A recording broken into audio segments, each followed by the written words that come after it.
দেখো আজকে দুপুরের মেনু হচ্ছে, আজকে সিম্পল কিছু রান্না করিনি, মানে বিকেলে যেহেতু ফ্রাইড রাইস আর মাংস হবে, তা ওই জন্যে এবেলায় রান্না হয়েছে।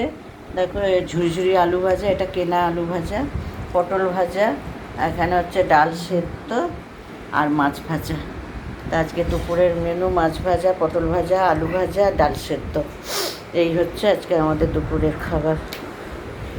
সিম্পল, মানে কোনো মানে মানে রিচ কিছু খাবার নেই এবেলায়, সব ভাজাভুজি আর ডাল সেদ্ধ। কেমন লাগছে আজকের দুপুরের মেনুটা? ভালো, সিম্পলের মধ্যে ভালো। হ্যাঁ সিম্পল। যেহেতু রাত্রিবেলায় ফ্রাইড রাইস আর মাংস হবে, মিক্সড ফ্রাইড রাইস আর মাংস হবে, তা ওই জন্যে এবেলায় সিম্পল করেছি, সব ভাজাভুজি করে নিয়েছি, কেন আবার এখন রান্নার দিকে যাব। তো চলো তোমাদের আঙ্কেল খেয়ে নিক, তারপরে আবার টাটা।